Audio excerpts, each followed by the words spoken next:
Viewers నమస్తే, నేను మీ Anjaneyulu.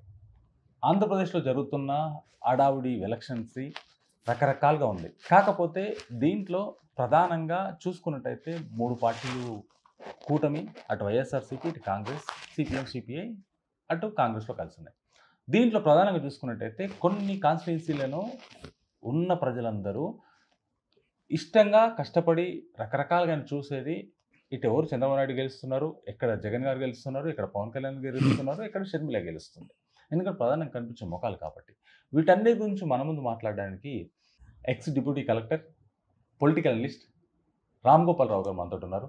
Sir నమస్తే. నమస్తే. సార్, ఇప్పుడు ఆంధ్రప్రదేశ్ రాజకీయాల్లో చూసుకున్నట్టయితే ఇంకొక నియోజకవర్గం తీసుకున్నారు సార్. అది కడప డిస్టిక్లో పులివెందుల.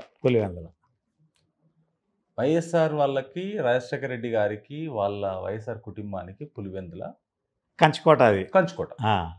ఎట్లా చూసుకున్నట్టయితే, కాకపోతే కంచుకోట అయినా సరే ఎప్పుడు ఏ టైంలో ఎలా జరుగుతుందో ఎవరికి తెలియదు. జనాల పని డిపెండ్ అయి ఉంటుంది. గ్రౌండ్ రిపోర్ట్ తీసుకున్నట్టయితే అన్న నీకే ఇస్తామంటారు, రేపు పొద్దున వేయకపోవచ్చు. ఇక్కడ చూసుకుంటే పులివెందుల చూసుకున్నట్టయితే వైఎస్ఆర్సీపీకి జగన్మోహన్ రెడ్డి గారు కరెంట్ సీఎం. ఆయన టీడీపీ నుంచి రవీంద్రనాథ్ రెడ్డి ఆయన కూడా ముందు నుంచి మొదటి బేస్ ఉన్నది, బేస్ ఉంది. టీడీపీ నుంచి పొలిటికల్ బ్యాక్గ్రౌండ్ ఉంది. ఒకసారి ఎమ్మెల్యే గెలిచిండు అనుకుంటా. ధ్రువ కుమార్ రెడ్డి గారు కాంగ్రెస్. ఇక్కడ జగన్మోహన్ రెడ్డి గారు గెలిచే అవకాశం ఉందా, లేదంటే తారుమారు అయ్యే అవకాశం ఉందా? జనాలు కూడా ఒక్కొక్కసారి వీళ్ళు చేసేదానికి విసుకుపోయి కూడా చేంజ్ అవుతారు. తప్పు జరగవచ్చు, ఒప్పు జరగవచ్చు. కరెంట్ సీఎం అయినా సరే చేంజ్ అయ్యే అవకాశం ఉందా? అక్కడ కంపల్సరీ గెలుస్తారంటారు. ఇప్పుడు ఏమైంది, వాళ్లకు రాజారెడ్డి నుంచి, రాజశేఖర రెడ్డి నుంచి జగన్మోహన్ రెడ్డి దాకా అది కంచుకోట. పులివెందులో కొట్టాలంటే అంత అల్క కాదు. పులిబోన్లో చేయి పెట్టినట్టే. పులివెందులో కొట్టాలంటే పులిబోన్లో చేయి పెట్టినట్టే.